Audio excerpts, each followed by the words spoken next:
Doctor Manmohan Singh से हमारी आज की युवा पीढ़ी क्या सीख सकती है? पहली और सबसे बड़ी सीख यह है कि 10 वर्षों तक प्रधानमंत्री रहते हुए भी उन्होंने अपनी विनम्रता नहीं छोड़ी और वो अपने आप को मिडिल क्लास का एक साधारण आदमी ही समझते रहे। और वो अक्सर इस बात को कहते थे कि मेरी असली कार प्रधानमंत्री की सरकारी BMW कार नहीं, बल्कि मेरी पुरानी मारुति 800 कार ही है, जिसकी तस्वीरें आज आपकी स्क्रीन पर हैं। डॉक्टर मनमोहन सिंह की मारुति 800 कार, और जीवन भर उन्होंने इस कार को ही अपनी असली कार माना। दूसरी बात, उन्होंने कभी भी किसी उपलब्धि का श्रेय खुद नहीं लिया। ना तो उन्होंने 1991 के आर्थिक उदारीकरण का श्रेय लिया, ना 2006 में अमेरिका के साथ हुई न्यूक्लियर डील का श्रेय लिया, ना 2009 के लोकसभा चुनाव में कांग्रेस को मिली दोबारा जीत का श्रेय लिया। देखिए, उनकी सरकार दोबारा चुनकर आई, इसका श्रेय भी उन्होंने खुद कभी नहीं लिया। 2009 में कांग्रेस को डॉक्टर मनमोहन सिंह के पहले कार्यकाल के बाद पिछली बार से 61 लोकसभा सीटें ज्यादा मिली थी। इसके बावजूद उन्होंने कभी खुद इसका श्रेय नहीं लिया, कभी नहीं कहा कि यह मेरी वजह से हुआ है। जब अखबारों का एक वर्ग यह दिखा रहा था कि राहुल गांधी ने प्रधानमंत्री डॉक्टर मनमोहन सिंह को मनरेगा का दायरा 500 गांवों में और बढ़ाने का आइडिया दिया है, तब भी वो चुप रहे और उन्होंने कहीं यह नहीं कहा कि इस योजना का श्रेय उन्हें मिलना चाहिए। तीसरी बात, उन्होंने खामोशी से अपनी मर्यादा को बनाए रखा। अपनी सख्त आलोचनाओं के बीच भी उन्होंने कभी अपनी चुप्पी नहीं तोड़ी। लोगों ने उनके बारे में न जाने क्या क्या कहा, आरोप लगाए, मजाक उड़ाया, लेकिन डॉक्टर मनमोहन सिंह हमेशा चुप रहे। लोगों ने उनका अपमान तक किया, लेकिन उन्होंने पलटकर कभी किसी का अपमान नहीं किया। चौथी बात, उन्होंने बताया कि शिक्षा और ज्ञान सबसे बड़ी ताकत है। एक अर्थशास्त्री के तौर पर उन्होंने अपने अनुभव और ज्ञान का पूरा फायदा इस देश और इस देश के लोगों को दिलाया। और मैं थोड़ी देर में आपको बताऊंगा कि आज आप जीवन का जो आनंद ले रहे हैं, कैसे उन्हीं की एक नीति का कमाल है। पांचवी बात, यूपीए सरकार में अलग अलग विचारधारा की 15 पार्टियां थीं, लेकिन डॉक्टर मनमोहन सिंह का इनमें से किसी भी पार्टी से कोई मतभेद नहीं हुआ और उन्होंने सबके तालमेल के साथ 10 वर्षों तक गठबंधन की सरकार चलाई। छठी बात, अर्थव्यवस्था को लेकर वो बहुत दूरदर्शी थे, जिसका भारत को आज तक लाभ मिल रहा है। इसलिए राजनीति में और प्रशासन में हमेशा दूरदर्शी होना चाहिए, हमेशा लॉन्ग टर्म की जो पॉलिसी है उस पर काम करना चाहिए, और मनमोहन सिंह जो हैं वो दूरदर्शी थे। सातवीं बात, डॉक्टर मनमोहन सिंह ने यह सिखाया कि जीवन में हमेशा सीखते रहना चाहिए। वो अपने पूरे जीवन में एक छात्र की तरह बने रहे, एक छात्र की तरह रहे। वो पहले अर्थशास्त्री बने, फिर कॉलेज के प्रोफेसर बने, फिर रिजर्व बैंक ऑफ इंडिया के गवर्नर बने, फिर प्रधानमंत्री के आर्थिक सलाहकार बने, फिर वित्त मंत्री बने और फिर आखिर में प्रधानमंत्री बने। यानी जीवन के हर दौर में वो सीख कर आगे बढ़ते रहे। हर दौर में चुनौतियां अलग थीं, जिम्मेदारियां अलग थीं, सीख अलग थी, लेकिन उन्होंने सीखना कभी नहीं छोड़ा। इसलिए आपको भी जीवन भर छात्र बने रहना चाहिए। आठवीं बात, सिद्धांत और उसूल सबसे बड़े होते हैं, और डॉक्टर मनमोहन सिंह ने जीवन भर अपनी ईमानदारी के सिद्धांत को कभी नहीं छोड़ा। और उनके आसपास जरूर लोगों के ऊपर भ्रष्टाचार के आरोप लगे, लेकिन उन पर निजी तौर पर कभी कोई आरोप नहीं लगा। और आखिरी सीख यह है कि किसी भी अपमान को खुद पर हावी कभी ना होने दें। अपमान तो उनके बहुत हुए, लोगों ने मजाक बहुत उड़ाया, लेकिन उन्होंने तब भी अपनी चुप्पी को तोड़ा नहीं। वर्ष 2013 में जब दागी प्रतिनिधियों को लेकर डॉक्टर मनमोहन सिंह की सरकार एक अध्यादेश लाई, तब राहुल गांधी ने उस अध्यादेश को फाड़कर फेंक दिया, या यह कहा कि मैं अगर होता तो इसे फाड़कर फेंक देता। इस घटना से डॉक्टर मनमोहन सिंह आहत जरूर हुए, लेकिन उन्होंने अपने अपमान के घूंट को बिना किसी अहंकार के पी लिया। ऐसा ही उन्होंने वर्ष 1985 में भी किया था। उस समय राजीव गांधी देश के प्रधानमंत्री थे, डॉक्टर मनमोहन सिंह योजना आयोग के उपाध्यक्ष थे। और जब उन्होंने एक बैठक में राजीव गांधी को पंचवर्षीय योजना के लिए एक नीति के बारे में बताया जो गांवों पर केंद्रित थी, तो राजीव गांधी ने उन्हें और उनकी टीम को जोकर कह दिया। लेकिन डॉक्टर मनमोहन सिंह ने इस अपमान के बाद भी अपना धैर्य नहीं खोया, इस अपमान को भी वो पी गए। और इस बात का जिक्र पूर्व केंद्रीय गृह सचिव CG सोमैया की आत्मकथा में है, जिसका एक अंश मैं आज आपके लिए लाया हूं। वो क्या कहते हैं आपको बताता हूं।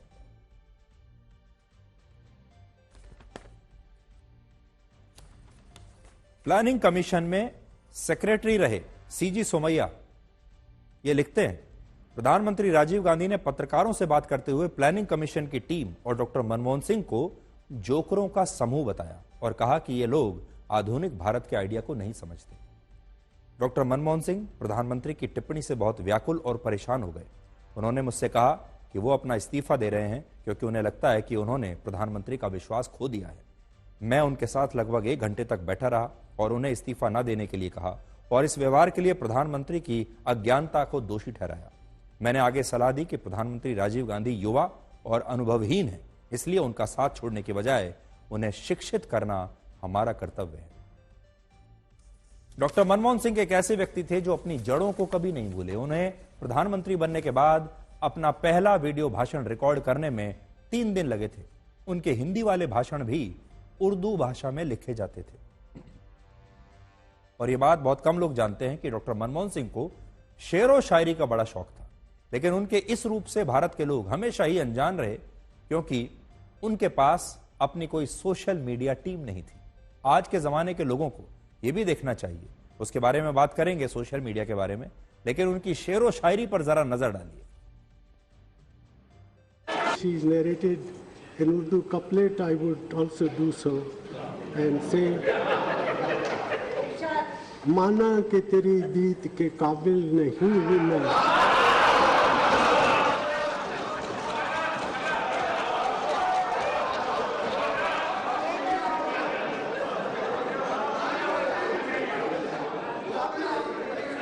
माना कि तेरी दीद के काबिल नहीं हूं मैं, तो मेरा शौक तो देख, मेरा इंतजार देख।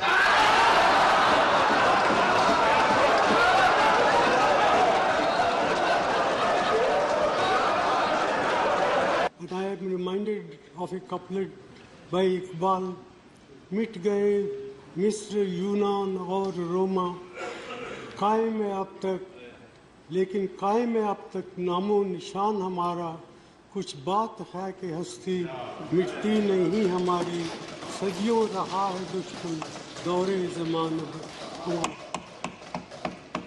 And I conclude with A couplet, तुम जिंदा रहो 1000 बरस, हर बरस के दिनों 50,000। थैंक यू डॉक्टर साहब, थैंक यू वेरी मच।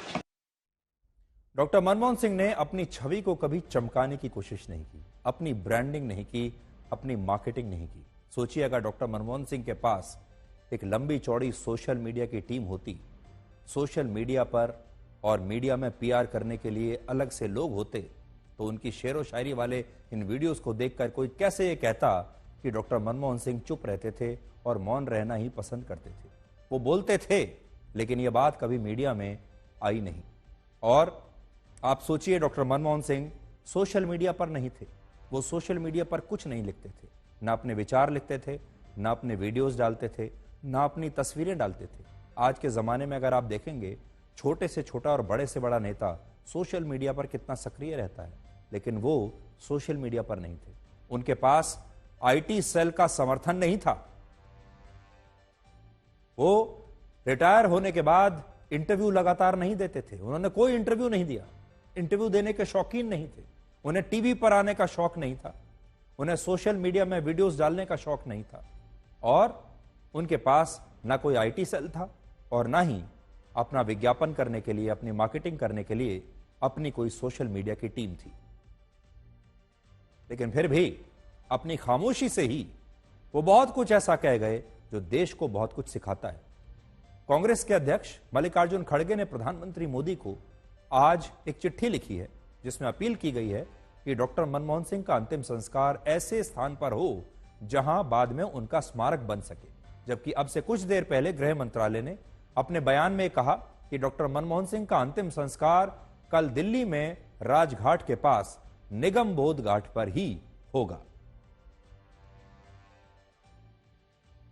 इस तरह का नेता बिरले ही मिल सकता है जिस पर कोई आरोप नहीं लगा हो, कुछ नहीं लगा। मंत्रिमंडल में मैं उन्हीं के मंत्रिमंडल में मंत्री था, उनके नेतृत्व में, और उनका बहुत बड़ा सहयोग हमको मिला जब हम रेल मंत्री थे। उनका निधन का समाचार सुन करके गहरा हाथ लगा है। उनका तरीका ही अलग था। वो जानकारी ले लेते, ये बात ऐसी ऐसी चल रही है, आपका क्या मतलब है बताओ, ये आपको इसके अंदर ये नहीं किए तो कैसा लगेगा, ऐसा पूछते थे। ये करना चाहिए, ये करने से लोगों को अच्छा पसंद आएगा, ये भी बोलते थे। उसकी वजह से वो काम जो है बहुत आसानी से हो गया। प्रधानमंत्री बनने से पहले 1991 में उन्होंने जो हमारी अर्थव्यवस्था बिगड़ चुकी थी, चरमरा गई थी, उस वक्त उसको नई दिशा दी, उसमें काम किया और बिल्कुल एक जैसे और देशों की हालात हो गई है, आपने जगह जगह देखा है, ऐसी को बचा के देश को आगे बढ़ाया। वो उनका 91 था, लेकिन प्रधानमंत्री के समय तो उन्होंने शायद कोई ऐसी क्षेत्र छोड़ा ही नहीं हो जहाँ उनकी छाप नहीं पड़ी। मैं जब यूनाइटेड नेशंस में काम कर रहा था जिनेवा में, वो साउथ कमीशन का अध्यक्ष था, बहुत बढ़िया आदमी। और उसके बाद जब वो प्रधानमंत्री बने, हमारा संपर्क तो काफ़ी नज़दीक था और उन्होंने ही मुझे, सोनिया गांधी जी के साथ उन्होंने मुझे राजनीति में ले आए थे, तो इसलिए मुझे बहुत दुख है कि वो चले गए। उसके अलावा मैं कहूँगा कि वो हमारे देश की अर्थव्यवस्था को बिल्कुल सुरक्षित रखे, और जब पूरा दुनिया में बहुत तकलीफ हो रहे थे, भारत मनमोहन सिंह जी के नेतृत्व के कारण अच्छा रहा। वो सहज रूप से मुस्कुरा के सुनते थे और रिस्पॉन्ड नहीं करते थे, लेकिन उनकी खामोशी कमजोरी नहीं थी और हमेशा पार्लियामेंट के अंदर या देश में कभी भी राजनीतिक घटनाक्रम हुआ, उन्होंने अपना संयम नहीं खोया। कभी उनके चेहरे पर मैंने शिकंज या गुस्सा नहीं देखा। ये बहुत बड़ी काबिलियत थी उस इंसान की कि वो पेशेंट रहकर कैसे अपना पूरा काम करते थे और तमाम चुनौतियों का मुस्कुरा के सामना किया। मैं अपनी तरफ से, अपनी जमात की तरफ से, अपने ख़ानदान की तरफ से उन्हें श्रद्धांजलि पेश करता हूँ। ऐसा समझता हूँ इकबाल का ये शेर बहुत सही है, निगाह बुलंद नज़र परसोज है रख्त सफ़र मेरे कारवां के लिए। ऐसे लोग बहुत कम पैदा होते हैं और वही जो काम करते हैं उन्हीं के बारे में क्रिटिसिज्म होता है। और अल्लाह से मांगता हूँ कि उनके घर वालों को, उनकी बेगम को, उनके बच्चों को शांति दे। वो एक भारत का एक पहला वज़ीर आज़म था, प्रधानमंत्री था, जिसने मार्जिनलाइज कम्युनिटीज़ और ख़ास तौर से मुसलमानों को अपलिफ्ट करने के लिए, उनको हक दिलाने के लिए उन्होंने बहुत कोशिशें की और उनके इंतकाल से यकीनन हमारे वतन अज़ीज़ ने अपने एक ख़ास सपूत को खोया है। मैं तमाम मुल्क जो आज गम में शामिल है, गम में है, मैं उसमें शामिल हूँ। एक ऐसा नेता और एक ऐसा अधिकारी और एक ऐसे प्रधानमंत्री जहां जानकारी के साथ साथ अर्थशास्त्री भी थे। उनके बारे में जो कहा गया कि कम बोलते थे, कम बोलना और जिस तरह के उन्होंने फैसले लिए हैं, वो फैसले आज बता रहे हैं कि कितनी सूझबूझ के साथ उन्होंने उस समय वो फैसले लिए थे। देश को उन्होंने हर क्षेत्र में बहुत बड़े पैमाने पर बदलाव लाने के फैसले लिए। पूरा देश आज दुखी भी है और उनके पुराने भाषण से लेकर के पुरानी चीजों को याद कर रहा है। देश के एक अच्छे प्रधानमंत्री के रूप में हमेशा वो याद किए जाएंगे। चाहे वो मनरेगा की बात हो, चाहे वो फ्री राशन की बात हो, जिसका जिक्र आज जो इस वक्त की सरकार है, जिसका वो क्रेडिट लेते हैं, जिसका वो कहते हैं कि हमने किया, सारे डॉक्टर मनमोहन सिंह के, they were all doctor Manmohan Singh ideas जिनको इम्प्लीमेंट किया गया। और इस मुल्क का जो मिडिल क्लास है, जो पुअर था, बिलो पॉवर्टी लाइन को ऊपर लाके मिडिल क्लास का उन्होंने एक्सपेंशन किया, जिसकी वजह से मुल्क जिंदा है, जिसकी वजह से मुल्क चलता है। मगर सबसे अच्छी बात मुझे डॉक्टर मनमोहन सिंह की ये थी कि वो बोलते बहुत कम थे मगर करते बहुत ज्यादा थे।